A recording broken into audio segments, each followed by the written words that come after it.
Queridos amigos, sejam bem-vindos a mais um vídeo no canal Poptopia. Eu sou Daniel e no vídeo de hoje vamos falar sobre a Saga dos Vingadores volume 6, uma edição que era aguardada, hein? Uma edição bastante interessante, dessa que para mim é uma das melhores top 3 sagas do momento, né? A Saga dos Vingadores ela é bimestral e no último número eu já tinha comentado aqui que a gente estava vendo um arco bastante emblemático dessa equipe, que era o Sob Ataque, né? Onde os Mestres do Terror invadiram e atacaram e controlaram a Mansão dos Vingadores. E agora a gente está vendo a retomada por parte da equipe dos Vingadores, né? Essa é uma edição em capa cartão, com 144 páginas, e o preço de capa é R$ 39,90. Como chega a cada 2 meses, essa Saga dos Vingadores ela deixa a gente na saudade, porque se antes o número anterior, que era o número 5, tinha terminado com o gancho para o final do arco, esse aqui vai terminar com um gancho para metade de um outro arco, que também é bastante interessante, que é aquele arco onde os Vingadores vão enfrentar os deuses do Olimpo, né? Por conta do atentado e da derrota que o Hércules sofreu aqui, o pai dele, o Odin. O Zeus, me perdoe, Odin é o pai do Thor. O Zeus resolve enviar os deuses do Olimpo contra os Vingadores. Mas antes de chegar nesse momento, a gente vai ver a equipe organizando-se, se reorganizando para retomar a mansão. E o roteiro aqui é do Roger Stern, com arte do Saul Buscema, John Buscema. Então a gente tem uma reviravolta na trama, né? A partir do momento que o principal integrante, pelo menos aquele que era o mais poderoso dos Mestres do Terror, que era o Blackout, ele perdeu o controle do poder dele, a mansão voltou a ser acessível, a Capitã Marvel conseguiu tirar a Rocha Lunar ali da condição de comandante do Mestre do Terror, e essa situação acabou fazendo com que o Barão Zemo tivesse que ir a campo, né, saísse lá da sua nave, e as coisas começam a se descoordenar para que os Vingadores deem a volta por cima, né? A chegada do Thor e a luta do Thor contra o Golias também é um outro ponto interessante nessa trama, porque mostra quanto que o Golias representou desafio para o Thor, né?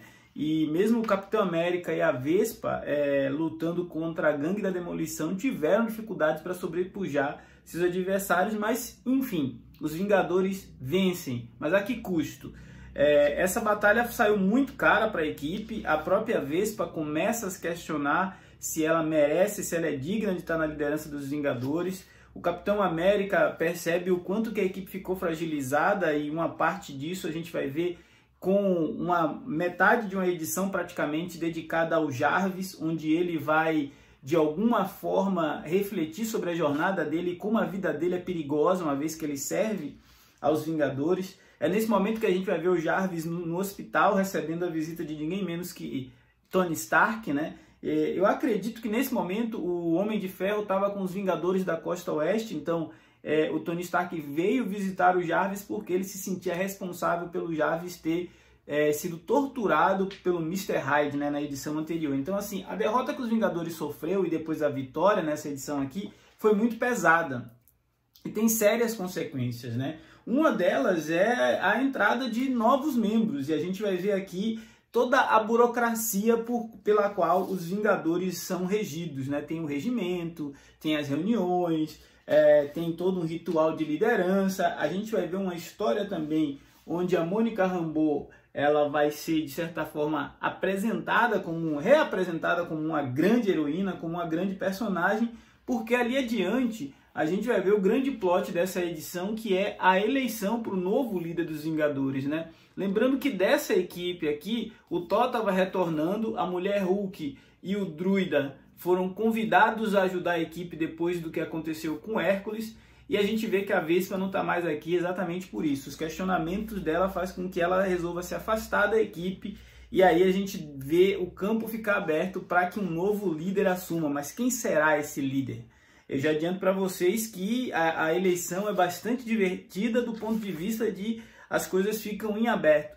E talvez se esse quadrinho fosse escrito hoje, ia ter gente reclamando de lacração. Por quê? Porque tem uma cena onde o Capitão América, que talvez fosse o principal candidato a liderar a equipe, indica uma outra Vingadora E essa Vingadora ela é questionada pelo Thor.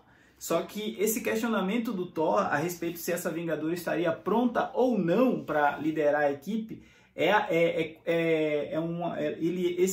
essa cena ela mostra uma outra Vingadora tomando as dores dela, que é a mulher Hulk, né? Ela, como advogada, começa a argumentar a favor da candidata à liderança, e a gente tem todo um debate ali do porquê que a mulher não pode liderar a equipe de Vingadores. Então a gente tem uma história aqui bem interessante até chegar ao ponto que começa Traído pelos Deuses, que é como é o título aqui da edição 281, onde começa realmente essa grande batalha entre os maiores Vingadores da Terra e os deuses do Olimpo. E isso vai ser um material bem interessante de ser lido, porque, se eu não me engano, também isso saiu poucas vezes no Brasil e poucas vezes ainda em formato americano. Eu lembro de ter saído, acho que na revista do próprio Capitão América, se não for em Super Aventuras Marvel, Heróis da TV, algo assim. E é a primeira vez pelo menos eu vou conseguir ler essa história na íntegra, né? A saga dos Vingadores, com essa equipe criativa do John Buscema e do Roger Stern, entrega pra gente páginas de altíssima qualidade, artes muito... não tenho que comentar da arte de John Buscema aqui, com cores maravilhosas. E assim, o que dá pra ver? O Mark Gruenwald, que era o editor da época, amarrava muito bem a proposta da equipe, né? Esse ponto de virada aqui, essa edição do Jarvis, ela marca o fim do arco anterior, né, que é o arco contra os Mestres do Terror, e inicia o novo arco contra os deuses do Olimpo, e poderia ser um excelente ponto de partida para qualquer integrante, porque o Jarvis praticamente faz uma revisão de toda a cronologia dos Vingadores, desde a fundação da equipe até os dias atuais dessa história aqui. Isso é legal porque, diferente de outros quadrinhos que a gente vê por aí, é um quadrinho que, se qualquer pessoa pegar para ler, ele consegue começar desse ponto.